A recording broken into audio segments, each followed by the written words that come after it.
My name's Stacia Demos Mills, and I am a longtime Broderpool, Butler, Tarkington neighbor, resident, lawyer, and I've been in practice for 20 years, which is hard to believe I've been doing anything for 20 years. But I love my work, and I'm excited to join my friend Sarah to share some information with y'all. Hey guys, Sarah McClammer, also an estate planning attorney, live in Meridian Kessler, just moved my office to Meridian Kessler, so I never have to leave. I'm always here.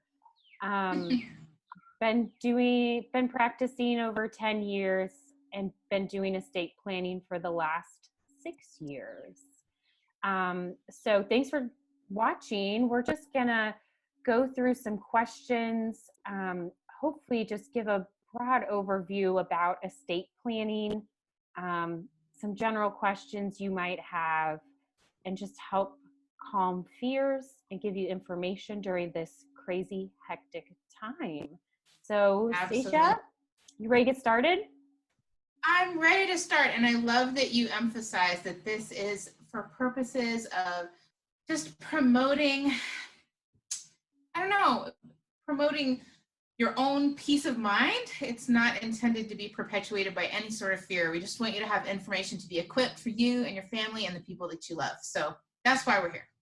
Exactly. And I think we don't want to come from a place of fear and tell you that something bad is going to happen if you don't have these documents in place. It's simply if you have questions, if you have concerns, hopefully this can help.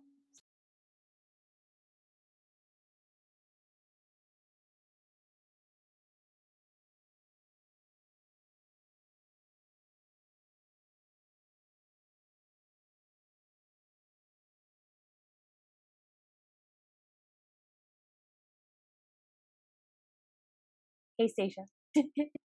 Starting over.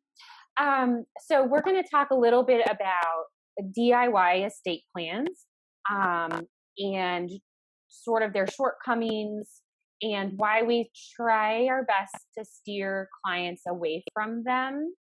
And so you're familiar with platforms like LegalZoom. I heard a client the other day talk about one called Willpower, which I liked that name.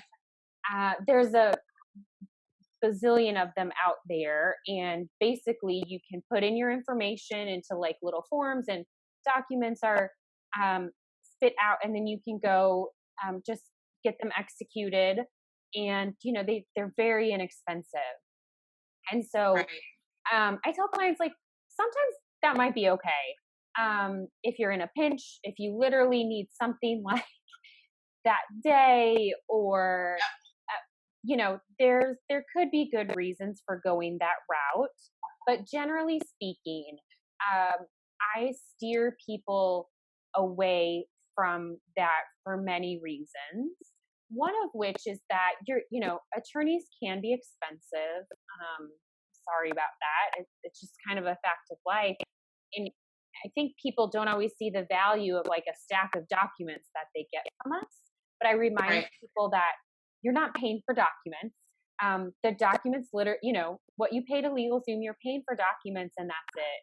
What you're paying me for, what you're paying Stacia, all of our awesome colleagues, is for our advice, our real world experience, and just sitting down and listening to your concerns, your goals. I always start my conversations with my clients. What are your goals for this plan? And how can I meet those goals?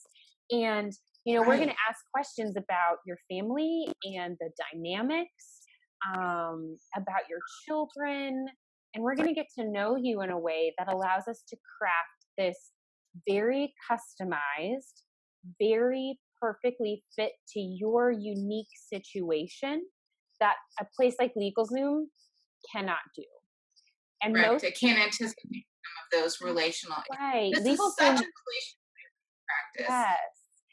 LegalZoom, it puts everyone in a box, and nobody really fits in that box. Everybody has a unique situation with unique concerns and goals, and there's no platform there to have a give and take and answer questions. And there's way to know. And by the way, I recognize that this totally smacks of self-interest for estate planning lawyers to tell you to steer away from this, but for real, I think you're not going we've all seen these documents in our personal practice. And we've seen them executed improperly, so Mhm. sometimes they're not valid at all, and you don't know that until Right. after the fact, and that is more heartbreaking than anything, thinking that you have it done properly, and then the family discovers later that you didn't. So certainly not attempting to be doom and gloom, but boy, if you can avoid that, why wouldn't you? And you're totally on the hook to make sure that it's done right, right? Like That's we right. are, and we will ensure that it is. I think that's an important point, Stacia, is that we are accountable to make sure that those are done. In anything you see from LegalZoom or any of those other, any commercials, they constantly say, we're not a law firm, we're not attorneys, we're not a Right. law firm. And having an attorney create these documents for you, you do create accountability. And if something goes wrong, Right. we can be held on the hook for that. We all have professional liability insurance if something goes wrong. If you have a So question in much. the Yes. future, I'm Stacia, I'm sure, I charge flat fees for my estate plans. And if Yeah. clients have questions 3 years from now, they're going to email me or call me and I'm going to answer their questions. You can't Make call a a call. computer. Right. And because, and like you, my goal is I want to know your family for a long time. When new babies are born, or if grandparents pass, or if your situation changes, when you have established a relationship with a person who knows you and knows your family situation, you don't have to reinvent the wheel every single time, and to make uh, necessary changes or edits that better fit with your current season in life and goals, which can change in ways that seem imperceptible but can have huge legal significance. And so that's my favorite part of practicing is getting to know a family or a client and knowing them for a really long time, and watching their kids grow and learning a little bit more about how their needs have changed over time. And so Right. a bot can't do that. Yeah. And I think you touched on it, but the execution requirements. So um, each document that we provide in our a part of our estate plan needs to be executed in a different way. The documents Very specific themselves way. have to say very specific things. Um, for some documents, the person signing has to say things out loud. You, in a normal circumstance, have to be in their presence when they're signing them. We're recording this during the coronavirus, so some of those things have shifted, but there are still very, very, very specific ways. Specific ways. Literally Mhm. things that you have to say, literally things that you are have to do during that execution process. Like for a will, for example, you have to have two witnesses that are unrelated, that are not beneficiaries under your will. They have to be there. Huge one. Yes, they can't be. So you can't, sign and, have your mom come and witness if your mom's a Right. beneficiary or other family Who you members. probably would think to have your mom do it, right? Like that'd be Yeah. who closest person. Especially during this quarantine, you're going to have people in your immediate family who you are, who are you're locked down with. You don't want strangers in your home. So those are just some concerns that we had. Well, if you've made it this far, thanks for watching, everyone. So again, I'm Sarah McClammer. Hopefully the contact information is displaying on the bottom of the screen so you can contact us, but feel free to reach out and we'd be happy to answer more specific questions that you have.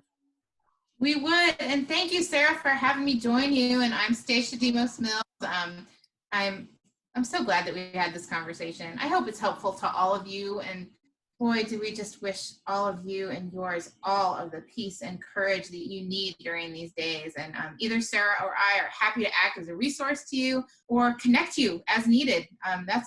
I feel like both Sarah and I believe that our work is as much of a calling as it is a vocation. So That's right. please let us Yeah. know. Invite you to, any legal question you have, we'll at least direct you to the right person if we can't answer that. I think Totally. both of us do that. We know We a lot do. of attorneys. That we do. Fortunately, unfortunately. But anyway, well, thanks everyone. Thank you. Thank you. Be well. Bye.